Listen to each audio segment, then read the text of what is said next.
Elevate TV, advancing kingdom lifestyle.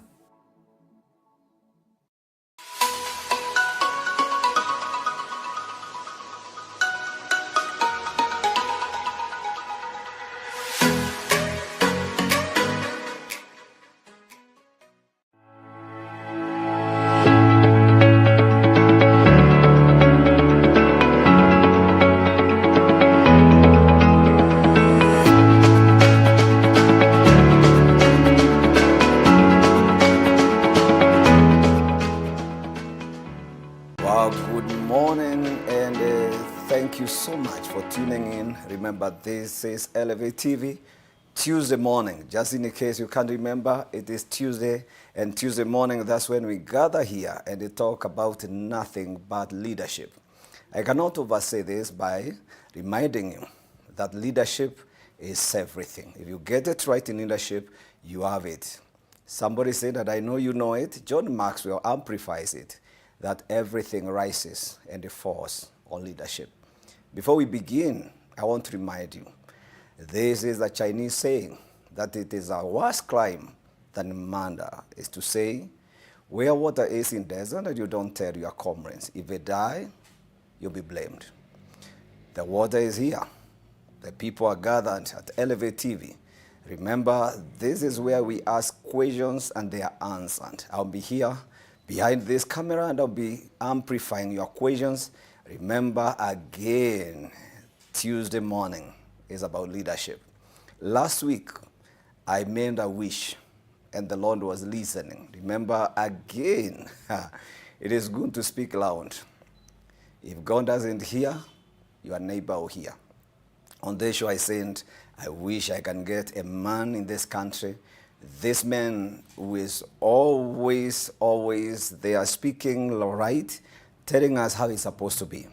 One of the things I really looked forward to hearing him here or seeing him in this studio is because for a long time I have had him, stand on the other side when everybody is like, leave us alone. And he says, well, we want to leave you alone, but we have to do it right. Last week I said, oh, I wish he can be in this place. Did I speak like David who longed for water? Without knowing, 3 men broke through the camps of the enemies and they brought some water to him. Today, keep tuning, keep calling someone, keep sharing this. Tell them in Elevate TV, Apostle Patrick Muriithi Nyaga is back again, and he has brought it to us as we ask him. He has done it. I have a very special guest today. I'll be giving him a chance to introduce himself, but I cannot just let him speak before I call out his name. Dear name, Dr. Ezekiel Mutua in the house. Karibu sana daktari. Thank you. Thank you very much, Apostle. It's a blessing to have you. Thank you for having me. This is a leadership show. We come here, we talk about matters of leadership, and this show has been waiting for you. Thank you. I'll give you a chance to greet our listeners, our viewers, and of course, do an introduction. Well, good morning, viewers of Elevate TV, the leadership program. Wishing you a good day. This is just the beginning, and I pray that your day will be blessed. I'm so glad to be here with Apostle Muriithi and to be able to discuss this subject that's very dear to my heart, the subject of leadership. So thank you, Apostle, for inviting me, and looking forward to a great show. Karibu sana. Daktari, I first want to say you have been a great inspiration to many people. Thank you. And I've always listened to you, talking about doing it right, and especially calling it right when everybody thinks we should be silent.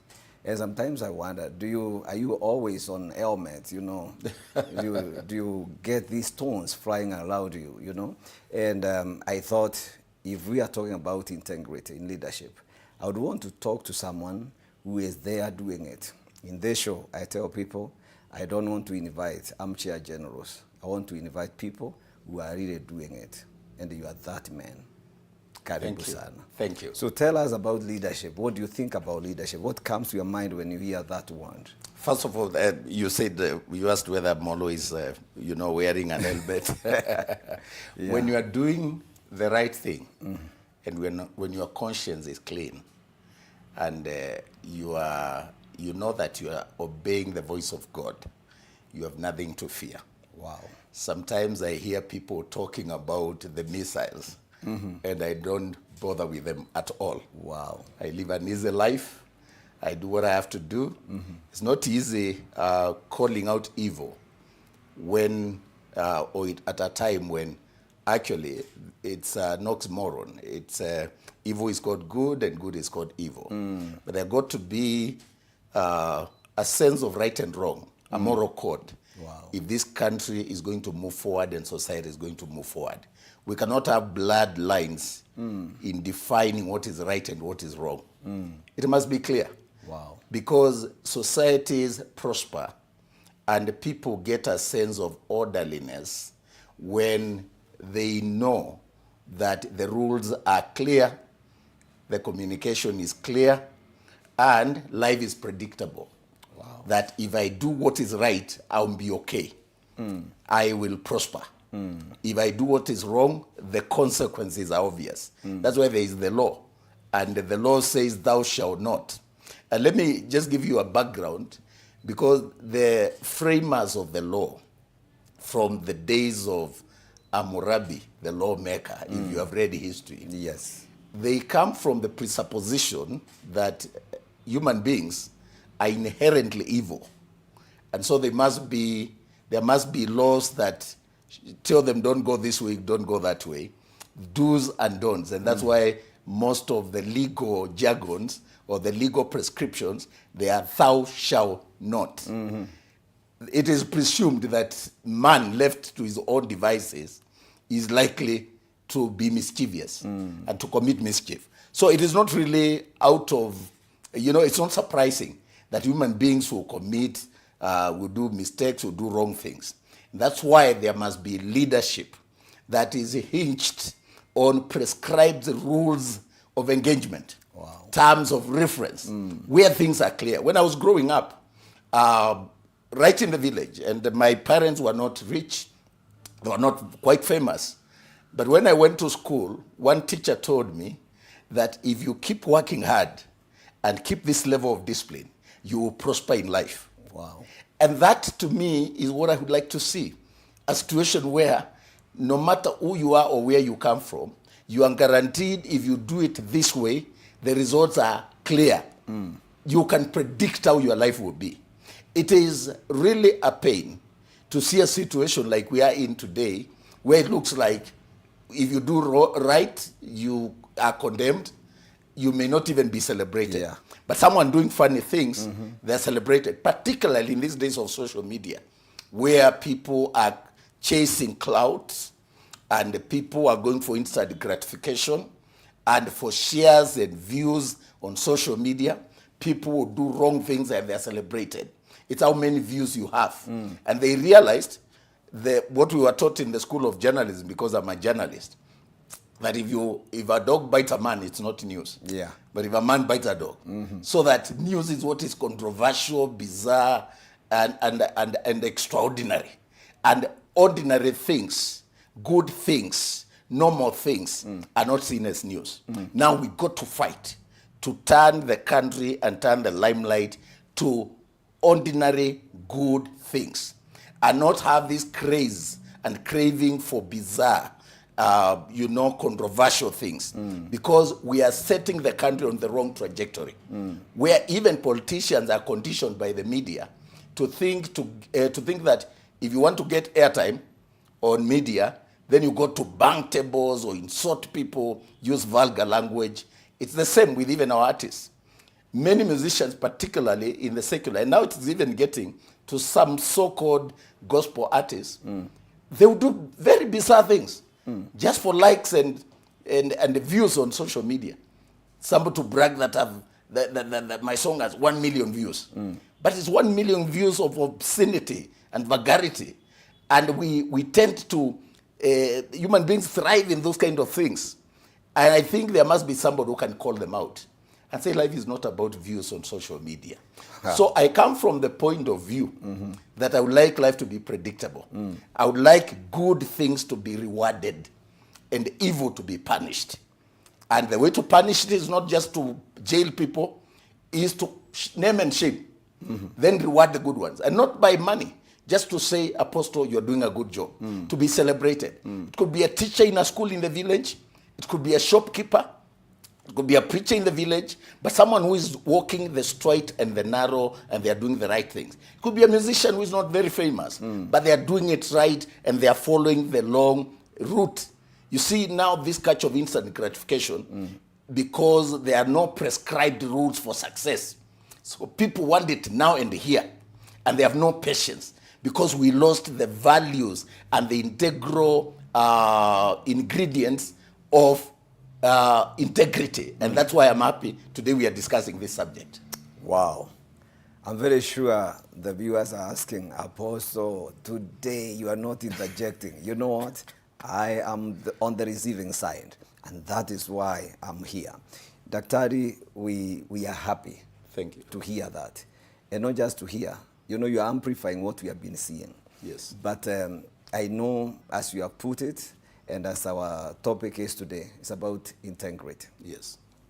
And integrity, you don't pray about it. Somebody said one time, somebody was rebuked and was told, you have no integrity. So he prayed the whole night. In the morning, he said, praise the Lord. I prayed the whole night. I woke up with a lot of integrity.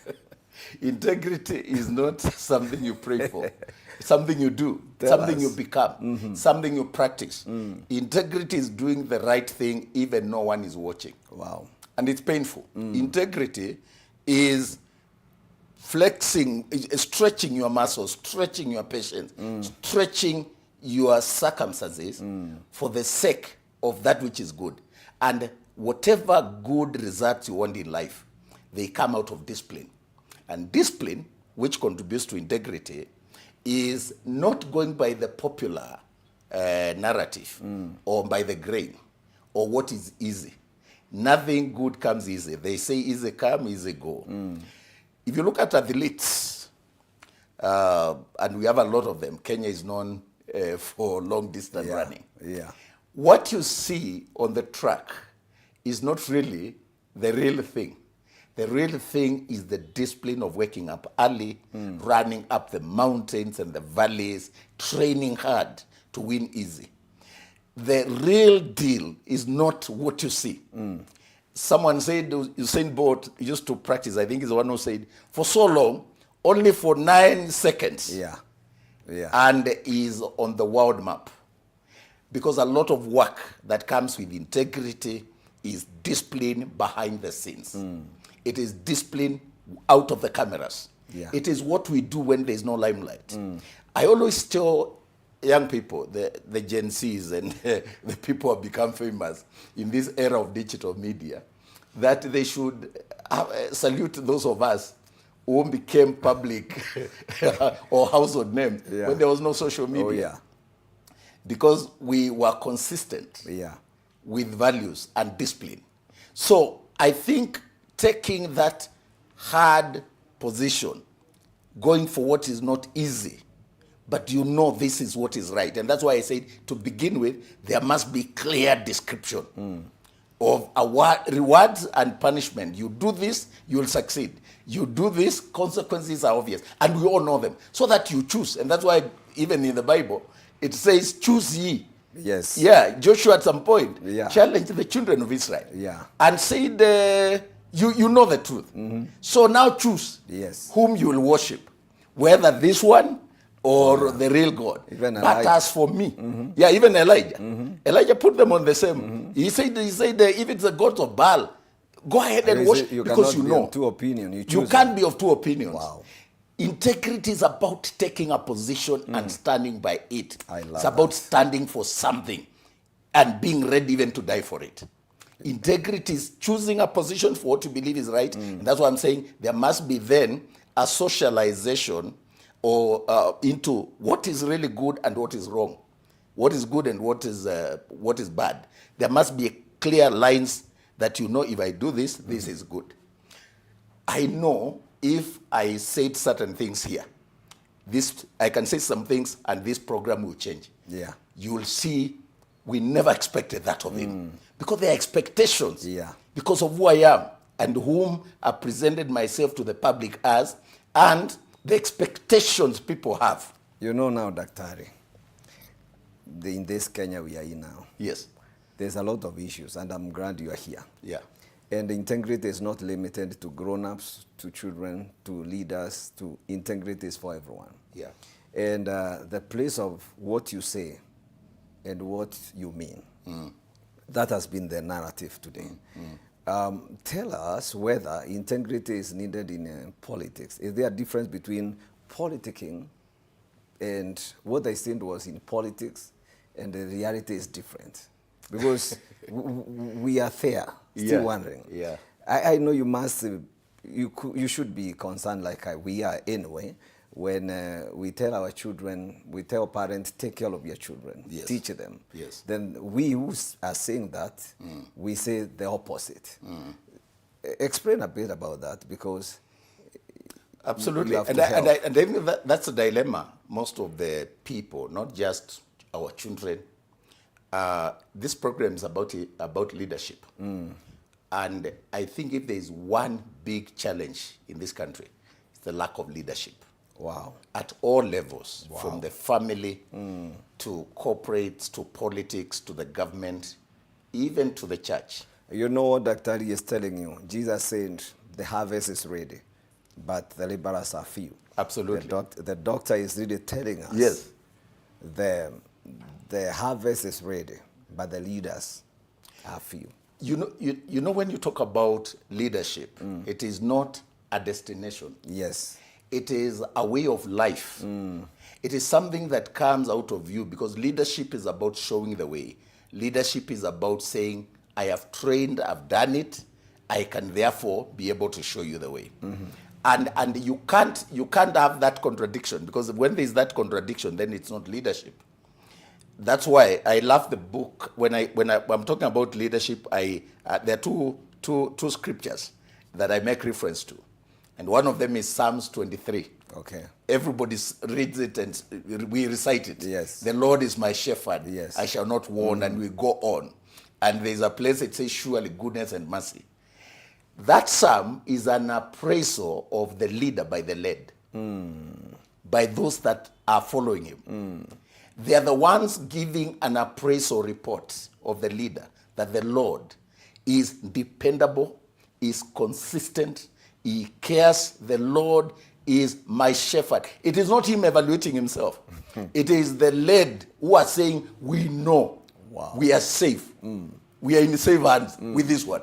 He is dependable.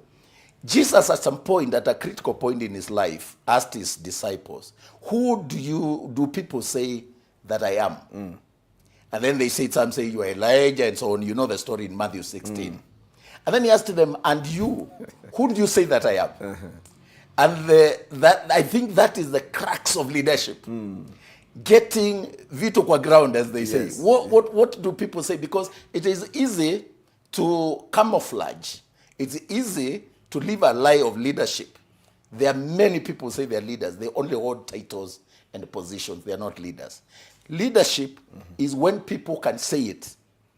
And can we surely, as your followers, say like David or like Psalms 23, the Lord is my shepherd, and say it with confidence. The moment a leader reaches the point where the followers can evaluate him that way, then this is leadership. But in dependable, with integrity, and consistently so that it's something you're pretending or you're trying for a moment. But you know, in Kenya, even when it is a genuine evaluation, people say we are misquoted. No, I really believe, Apostle, that there are leaders in Kenya. Of course. The reason I'm saying this is Yes. because I still want you to help us on that place of Misquoted and yes, people- because you know, Dr. Ali, the 100 monkey rule, which I believe you can change this nation. Jesus was one, and he changed the whole world. Yes. Or he is changing. But what can we do? Because it seems like integrity is escaping through the windows of our nation. That's why I talked about defining leadership, not from the point of politics Yes. or at the top, but defining it from where we are. I always tell my mentees, lead where you are. Yes. So it is not someone else we are looking at. Yes, but Apostle, it is you and me. yes, but I'm saying, you know the reason I'm pushing this a bit. It's you have a bigger platform. Yes. Than someone, as you have talked about, those who are in analog time. And that's the challenge. That's the challenge, Apostle. Yeah. If I might just stop you there.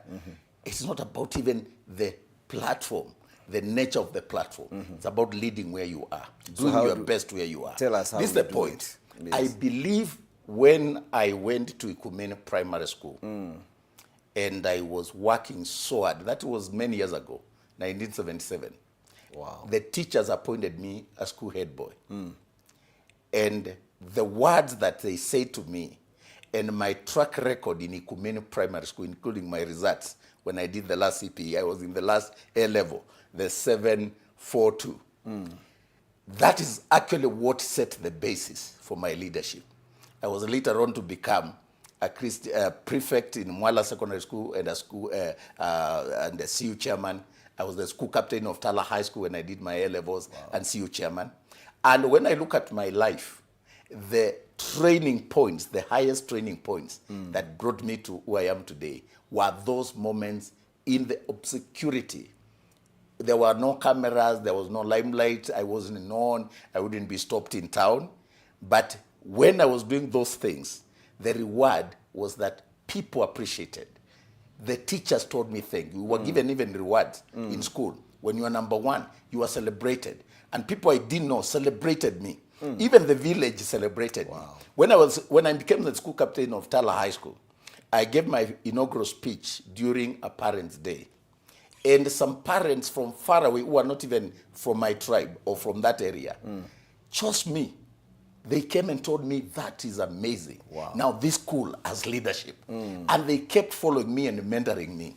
That's why I'm saying it's not a platform. You see, right now I'm on TV. Right now I have social media. So people are judging me from the national platform. We never saw but you in a leadership, Komona. you never saw that. Yeah. That's why when David was confronting Goliath, what made David take that step to say, I am going to attack? This guy cannot despise my people. It is the testimony he gives. He says, I was in the wilderness looking after my father's sheep, and the bear attacked the sheep, and I killed it. There was no Facebook. There was no Instagram. There was no X. He was doing it in the wilderness. He's telling the story. But that's where the leadership skills were honed. That's where he grew. He developed his leadership skills. He said the lion came. What I'm trying to say is the moment we define leadership as the political leadership, as the bishop, as the apostle, as the CEO, then we lose it. What are you doing? Because even in the corporate, there are some mid-level managers who are completely ruthless, inhuman. But people look at the CEO as the leader, and you don't know that leadership is where you are. What are you doing at your particular position? Are you kind? Do you treat people well? Do you encourage people? Do you inspire people? Do you give hope? Or people see you and they scatter? Because that is not leadership. Leadership gives hope. Leadership inspires people so that they feel energized. If you want to know the best way of leadership, the best definition of leadership, look at a football team. I am a fan of Man U. So I know we are not doing well, but guys, Man U will be back. This is the point. When a team is playing, the captain of the team may not be the best player. Sometimes I see us giving our armband to Maguire. I have a lot of issues with Maguire. But when he's our captain, when a defender makes a mistake and we lose, we are scored, you'll think they want to kill that player. Even the goalkeeper will be like, they are the same team. But you have let us down. And they're all together. But let that same player score. They will all rush and celebrate. Wow. That's how leadership should be. You inspire teams. When there's a problem, you call it out together. When we are celebrating, we celebrate together. There must be rules, there must be rewards and punishment. We must celebrate leaders from the smallest unit of leadership, encourage them to stand out, reward them with good words, encourage them, say well done, Give them rewards, even physical rewards. Encourage them in their small circles to do good. You know, these exams that came out, schools in my village did not do well. In fact, they were so bad that I think there's one school that the best result is a D-. Wow. That's terrible.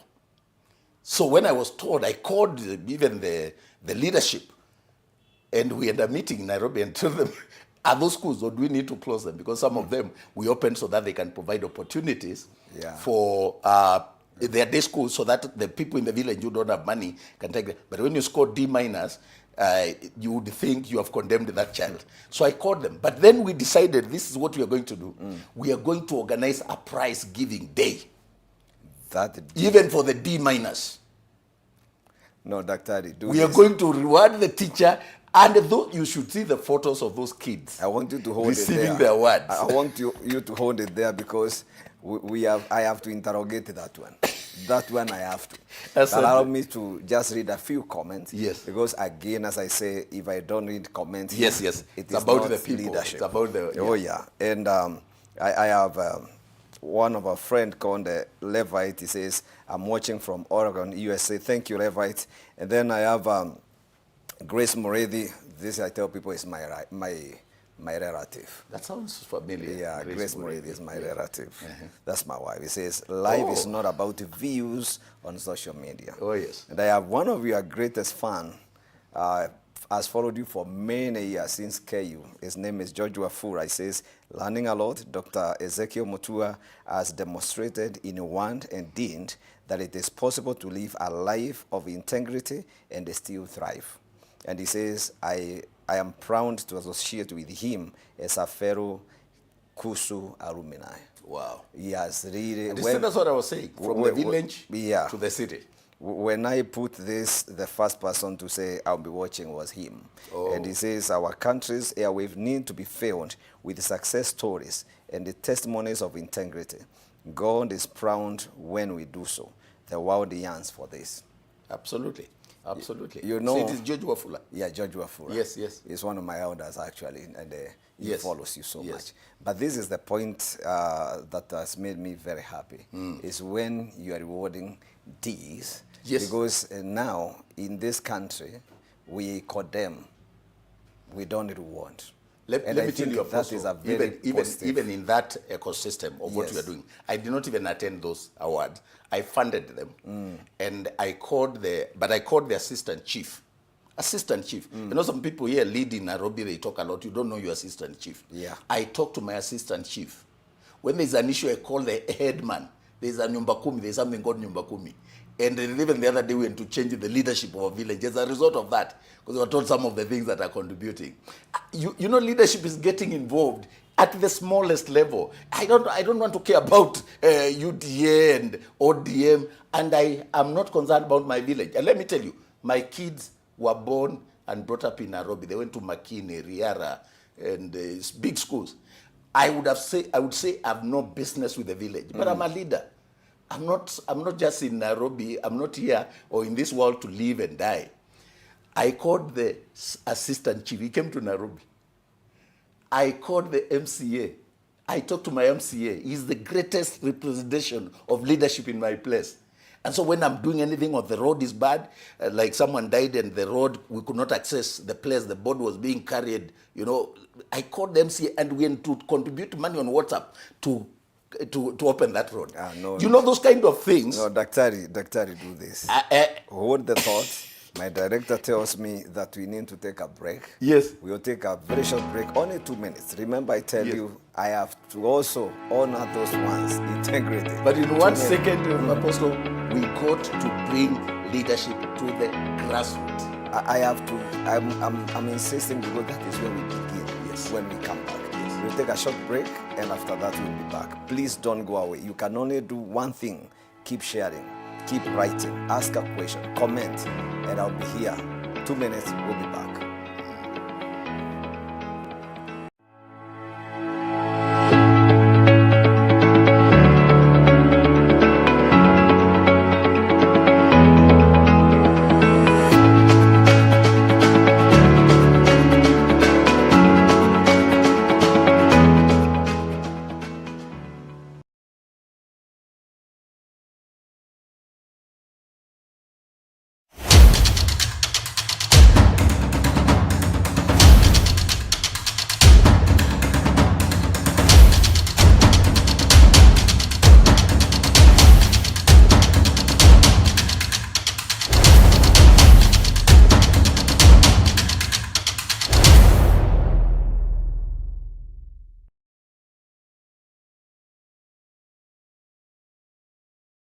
Explore a world of knowledge at Elevation Bookshop. Dive into topics like marriage, money, and spiritual growth with our vast reading materials. But that's not all. We are thrilled to introduce new additions like stationeries, notebooks, modeling clay, dictionaries, pencils, kamusi, and more. And calling all students, gear up for success with our back-to-school items, providing you with everything you need to excel in every subject. At Elevation Bookshop, we're here to assist you in finding the perfect resources for your journey. Do you have specific preferences or looking for something special? Visit us at Kenya Cinema Plaza, mezzanine floor, or contact us on 0748 902 225. Elevation Bookshop. Enrich your life.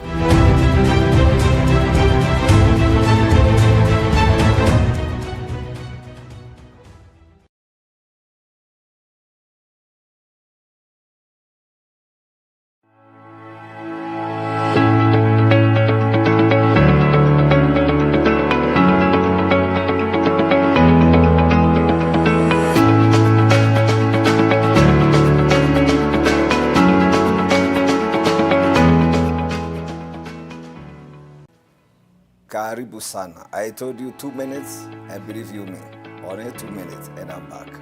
I also want to be a man of integrity, not praying to get it, but practicing until it becomes part of my life. Remember, we are talking about leadership and integrity with my guest, Dr. Ezekiel Mutua. That name, just you mention it, you know who that man is. Not because of many things, but because he has learned the way, and we have no problem following. We just took a short break when he was talking about rewarding a school for having a mean grade of D. And I told him to hold it there because that is where we begin. But because I did not read a number of comments, allow me to just read a few so that he can now take it over and continue. He says, we have a number. Thank you so much. Princess Julie says, integrity is doing the right thing even when no one is watching. Thank you. And he says, integrity is a discipline of camera. I think that is really powerful. I have Lucy Nyawira says, integrity is discipline of camera. It seems like that is one thing that has caught people. Yeah. Because people want to come out, you know, and they shine, but we don't know what you'll be doing behind there. Then I have Josiah says, Evangelist Robinson Dema says, wow, I'm listening keenly. Great wisdom from Daktari. And then he says, leadership gives hope and inspires. And I think at that point, we should begin there. Absolutely. And talk about, you know, that inspiration you are giving to that school. I mean, that's amazing. Yes, rewarding a D. Because we could have just said, let's close this school. In any case, we have put a lot of effort. And so the managerial approach, somebody who's just looking for management or business would condemn. But there are many circumstances. We sat first and analyzed. You should have seen us with, a chart and writing and analyzing. We did a SWOT and analyzed the issues. And we decided it's not our children who have a problem. And even that D can become something.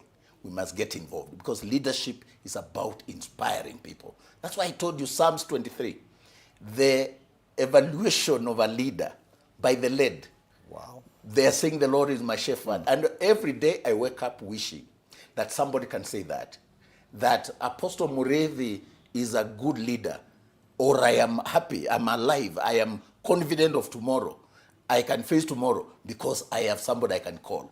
That's leadership. So what I normally try to do in my life is not to look at the big crisis of leadership globally. Yes, as a leader, you must think globally and act locally. So I am aware about what Donald Trump is doing in the United States. I'm aware about the USAID freeze. I'm aware about Elon Musk and all the policies that they are putting in place in that in the team that has been put together by Donald Trump. But I'm also concerned about my village, and I know what is going on in my village.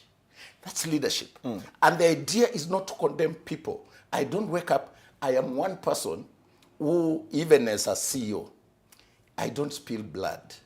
The worst moment in my life is when I have to do a memo. I hardly ever do a memo. It doesn't mean that I can't do, because there are policies. When people do wrong things, they are in a company, there are rules. But I am one person who would thrive in asking myself, is there something else that can be done? Is there another way? That this person will feel it was not about condemning and punishing and pulling them down. And that doesn't make me less of a CEO. It doesn't make me less of a leader. In fact, if I reach a point where I realize this situation is now beyond me, before I put pen to paper, I pray about it. Wow. Because you got to put a human face on leadership. It's about people. It's about God. It's not just, human beings are not just like furniture. There got to be some thinking and a lot of empathy and a lot of kindness and compassion behind the leader with integrity. Sometimes we define integrity in terms of moralistic terms. Holier than thou. That I never stole anything, I never did this. That is part of it. But leadership and integrity is not just about you did not steal. It's about both sins of commission and omission. Wow. And I think even where we are, it is actually the lack of leadership, the lack of being kind to people, being good to people, so Dr. inspiring people. Dr. Are you telling that person listening that it is not about them, it's about us? It's about me. Give me like a short roadmap. This is what you need to do.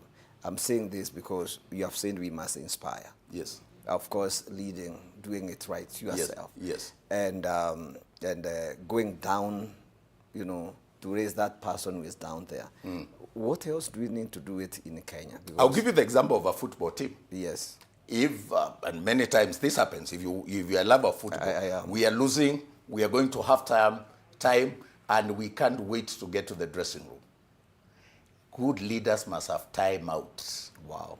Must be able to call their teams into the dressing room where we say, guys, what is happening?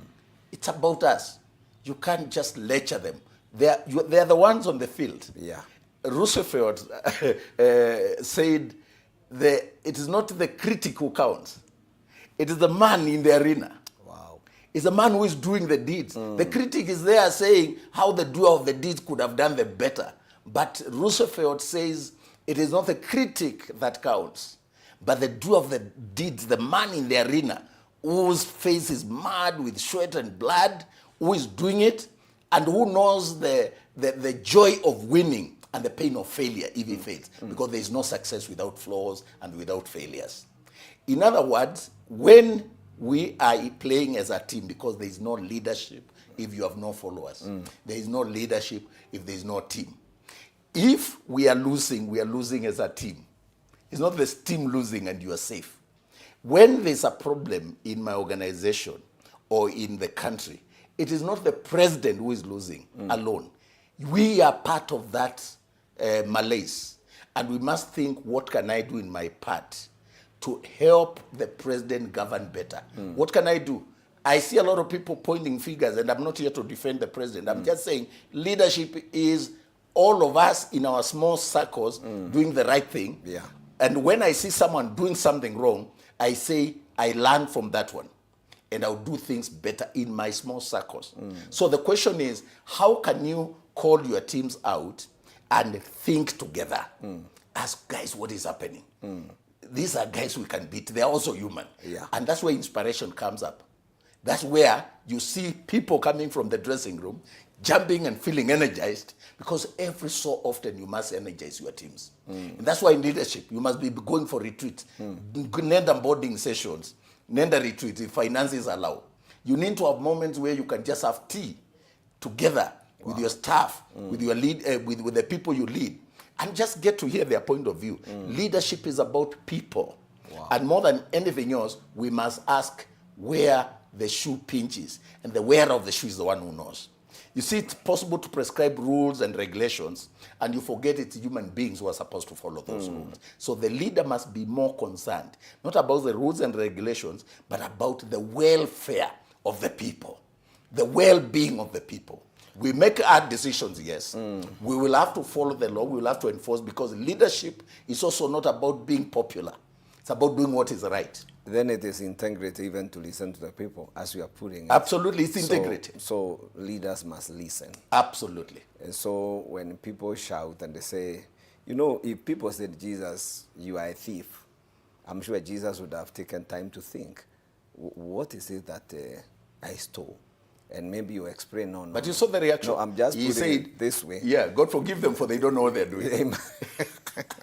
Imagine Yes. Peter's father and mother saying, you stole our son. Yes. You know? Yeah. If she was there, she would have said, hey, you are a thief, you stole our son. Yeah, he has been missing in action. You sit down and explain to them, I've not stolen your son. And I think one thing we have is, we are also not explaining what we are doing. That Which brings the point of communication then. Yes. It's about communication. I think the major challenge. You know, you quoted John Maxwell. He said, everything rises or falls on leadership. Yes. But I'll tell you, it also rises and falls on communication. Wow. At every level. Because leadership is about human interaction, human relations, with structures that show us how to relate to one another. But I can tell you, if there is no proper communication, then that institution falls. Whether it is family, whether it's a corporate, whether it's government, whether it's politics, a political position, there must be clear communication. And communication is not necessarily about good news. Yeah. It's just being able to say the truth. You know, sometimes I saw a Ugandan politician who says, if you borrow money, you must pay. And I believe in that. But there are times when you may not be able to pay. But if I pick a call and say, Apostle Muriithi, I will not be able to pay you the way we had agreed. I'll pay you at a certain date. Yes. It's not possible now. You may not be happy, but at least I've given you a sense of prediction on when your money will come. Communicating helps people plan and gives people a sense of anticipation. But when there is no communication, or when we communicate wrongly, or when now, like the way we have turned it now to be a bizarre game of bloggers, where it is the one who can say the worst things about the perceived enemy or perceived opponent. And we hire bloggers, shameless, immoral bloggers, to hit at each other, one leader against the other, saying the most. That is not leadership. We have debased leadership. We have brought it so low that now a country can be run by perception, competing on perception of who can say worse things about their opponent. Yeah, because we need to say. Yes. Communication. Communication. Because if you don't give information, or if you give inaccurate information, then you give us room to predict. Exactly. And then channels of communication are not defined. So anybody is saying anything. Yes. And I'm sure. Or speculation now. People start speculating. Now coming. In this era, and even what we are talking about, social media, people reacting. Sometimes people shout. The volume of a person is determined by the pressure he is in sometimes. Yes. And I think when this pressure builds, people are now, bursting in different areas, whether social media, families, and all that. And of course, I know, as you have put it, we need to fix it from the ground. But the ground is also very hostile sometimes. What would you would be? I know we may not advise some people, but since we are here talking, we can give an advice that can be taken by someone. What do you think that we needed to do now? Now that we mentioned about this social media and the things happening, how can we streamline it? How can we bring integrity even in our social media area? That is your area. I think, Apostle, integrity is, and bringing back order in society is an ecosystem. There are many players who must work seamlessly. Even in an organization, you can't just define integrity from the leader. There must be structures, and it's an ecosystem. And different players must work seamlessly, must collaborate for there to be eventually, now when we can say this is now integrity. I think we must begin by analyzing where the waters, like Chinua Achebe would say, where the rain started beating us. Yes.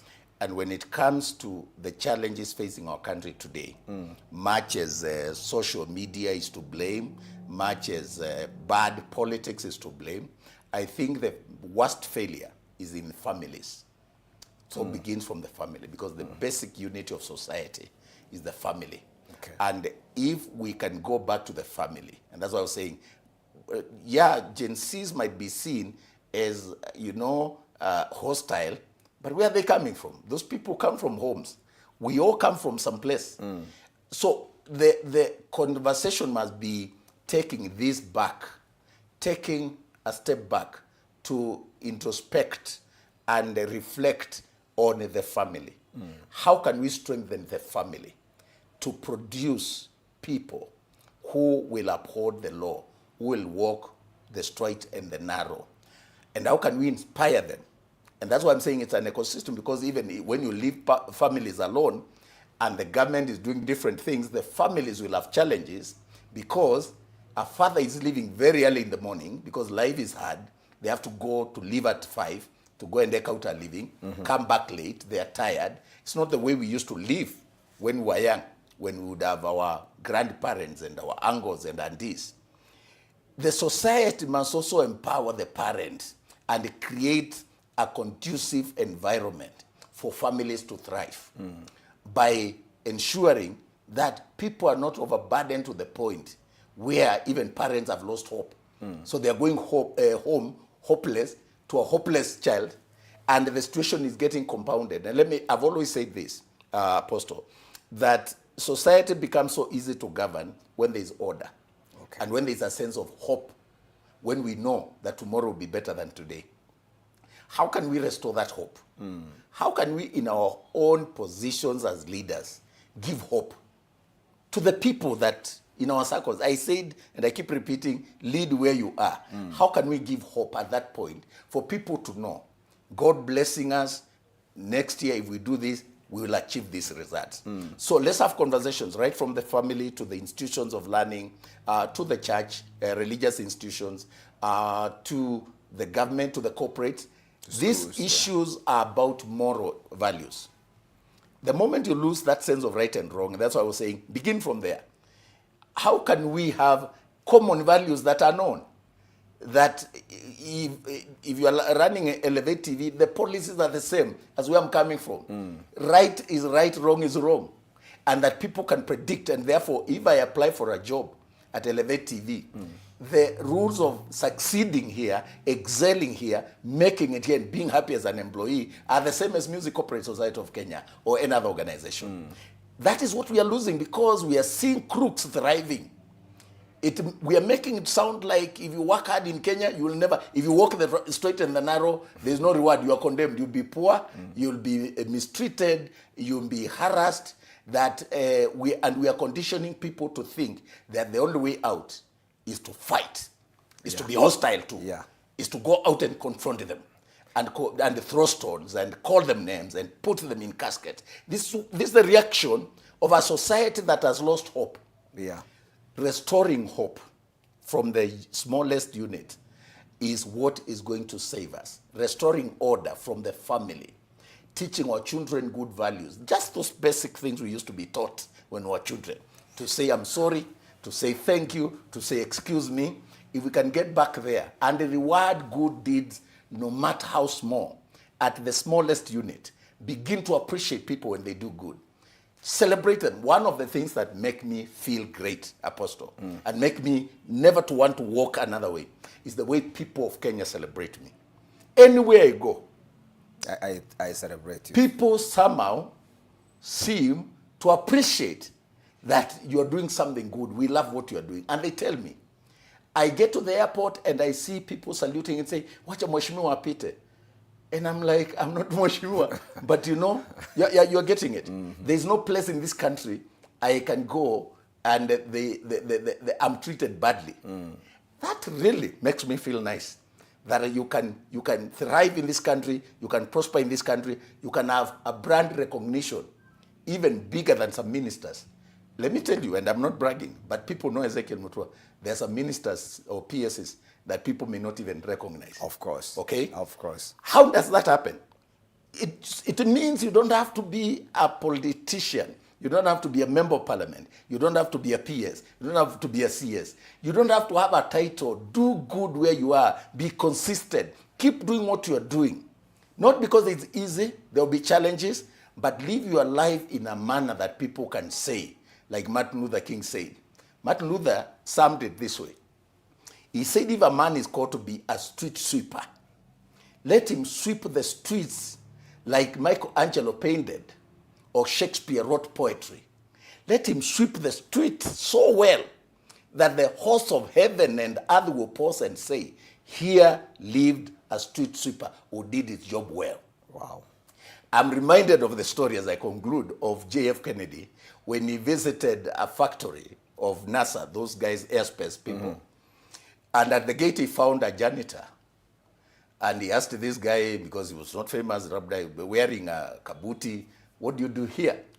And this guy said, I am here to take people to the moon. This guy is a gate man. But NASA deals with manufacturing spacecrafts that take people to the moon. The whole agenda of that organization is to take a man to the moon. And this watchman, or this janitor, says he's so entrenched in the philosophy and the culture of this organization that he thinks like the biggest scientist there. He doesn't say, me, I sweep, or I collect cans and, dustbin. No, he says, my job, sir, is to take a man to the moon, because that must be the overall goal. In other words, we must create structures that are so synchronized from the least to the top that speak the same language. That's why there must be organizational culture, institutional culture, national culture, and when it comes to what I stand for, media calls me the moral cop, and there's a reason. I'll be coming to that. There must be, therefore, national values that we subscribe to. And we must be able to reward those who uphold them and punish. And the punishment is not jailing people, it's not stoning them. Punishment is just having institutionalized moments where we reward the doers, or the people who have done good deeds. And we must have a criteria that is fair and is acceptable, and the standards are known, that if Apostle Muriithi does this, he will merit and he will get the award. Wow. I know you're asking, kumbe Apostle unanyamazanga hiyo. What do you do when it is hot like it is now? Dr. Ali, listening to you, talking about family, I'm almost feeling like we are thinking about many generations to come. It's not a quick fix. It's not a quick fix, yes, absolutely. Because there are people now who are beyond, okay, we are in a family, but there are people you can't tell, calm down, listen to this. But we also need to think about a generation. Yes. Because my greatest fear now, or worry, let me say worry, is that me and you can decide where we want to eat, if we want to eat. But our children can only follow us to where we are going. Yes. And I think we need to have this very serious conversation and break it from the national level and probably start thinking about how to empower an institution called family. Yes. Very recently, the ruling by President Trump, about gender, two genders now, has been welcomed by people who love family. And of course, there are issues around there. What is your point about that? In fact, that's what I was saying since 2016, when I was appointed CEO of the Kenya Film Classification Board. One of the greatest challenges I had to face that time was the upsurge of LGBTQ, and it was being propagated through films and through art. Yes. And my work was to ensure that what goes out there to the public through the broadcast and film content aligns to our culture. And in Kenya, homosexuality is illegal. So the point at that moment was, the conversation was, how far can we stretch freedom of expression in respect to content creation when it is glorifying homosexual behavior? And I looked at the law, and to ban films that were glorifying and normalizing gay behavior. I did not become very popular. I got a lot of... No, even if you never became popular, I'll ask people there, please go to that comment, put a clap. Yes. For that tag. Yeah, That's how we do it. I stood for it. Remember, I banned a film called Rafiki, which was funded by 36 foreign agencies. Really? And that's where the conversation started when I was brought the brief about that film. I was asking, why is it funded by foreigners? 36 big organization and put money in it. And then the story was very good, and it's about reality of life. And, you know, it was about how LGBTQ people sometimes are ostracized and they suffer. True story. But just like murder, if or any crime, we can tell that story without glorifying murder. Yes. Yeah, it doesn't mean that the murder doesn't happen, or because we close our eyes, there will not be people who are robbing others. We can have a film about robbery and so on. But the point and what I wanted people to know, and I'm so glad that the country rallied behind that campaign to the extent that they nicknamed me the moral cop. I was saying the moment we lose the institution of family and begin to define a man and another man as family, we are killing actually the very foundation of who we are as a people. Because even from the point of view of creation, reproduction is the way we sustain the family tree. Yeah. The idea of sustainable development is actually predicated on human growth and human reproduction. So even the UN itself, when you talk about sustainable development, there's no sustainable development without people reproducing. And there was a clip by Tony Blair, the former Prime Minister of UK, who spoke very well from a point of knowledge that the countries and nations that are going to become superpowers and become powerful are nations that are going to have human populations that are going to grow. See what is happening with China, Japan, India, and so on. That was a few years ago. It is happening now. When I said that we cannot glorify homosexuality, it is a reality, yes. And I've gone to school, Apostle. But these guys were trying to make it twisted, look like I'm homophobic and so on. The point was about family, protect that institution. And let our people know clearly the way we are structured as human beings. You are either man or woman. There could be somebody who is transgender or something. That's a biological issue. That's a different case. And we must be very sympathetic and empathetic and help that person. But you are man or woman. That's the natural. That's a natural way. There could be other small instances of complicated issues that we can attend to from a medical perspective. But in terms of definition of what a family is, it's a man and a woman. Even in our own constitution, marriage is defined as the union between a man and a woman. Yes. It's not a man and another man. So I was following the law. And I was saying, when you're enforcing the law as a government officer, don't look to be popular. I could have looked the other way. In fact, there was more money with LGBTQ people. There was more praise for people who are embracing LGBTQ and allowing that kind of thing. But I stood the ground. When they took me to court, I went and presented that matter, and we won. They went to the Court of Appeal, we won. When I joined Kenya Film Classification Board, beer adverts were running during Watershed at 7 before news. You'd see a beer advert. I called the management of East African breweries to my office. And I told them those adverts must be removed. They must air out of the Watershed. This is the law. Watershed in Kenya is between 5 in the morning to 10 in the evening. Within that period, any content aired on TV or radio must be suitable for family viewing and listening. That's the law. They went and took me to court. We prosecuted that matter and we won. In other words, it's possible to enforce the law. What becomes a challenge is when you enforce it and then you are a lone voice, and like I've told you, integrity is an ecosystem. But you know, you are doing a good job. I celebrate you. Many Kenyans celebrate you. I know we had the people like our good friend John Motudo, who Yes. brought in the Motudo Ross, Yes. and they were amazing.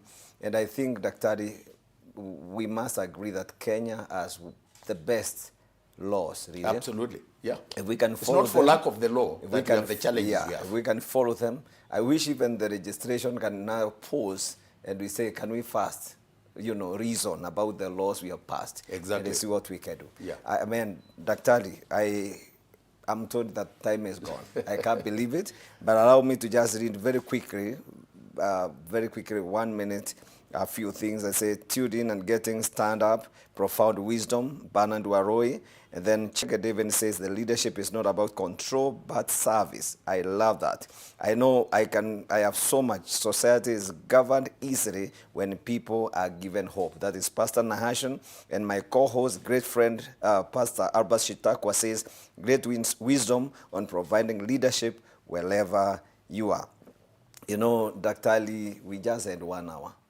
And I feel like, I don't know what happened with the time.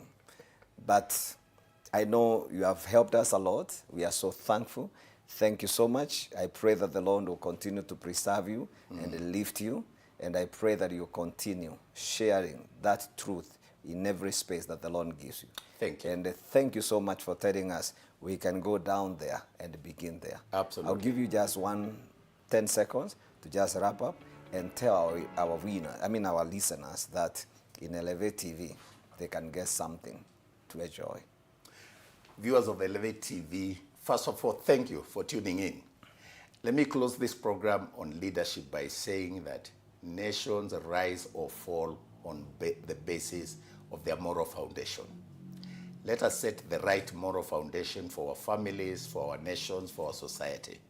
Let us have a sense of right and wrong. Let the lines be clear, even where we work, in terms of governance and the rules of engagement as organizations.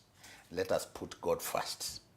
The Bible says, unless the Lord builds a house, the builders will labor in vain. Unless the Lord watches over the city, the watchmen will watch in vain.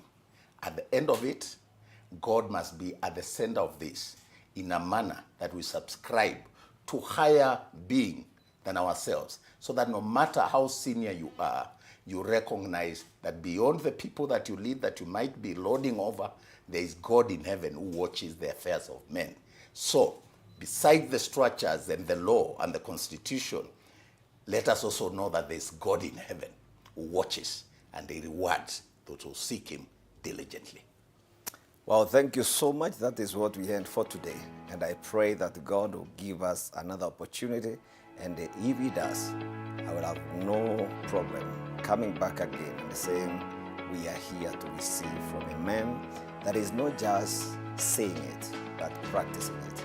Dr. Ezekiel Mutua has been a blessing to us. We say thank you also for tuning in and also sharing. Even when we are over here, keep sharing. People need to hear this. God bless you from my side. Shalom.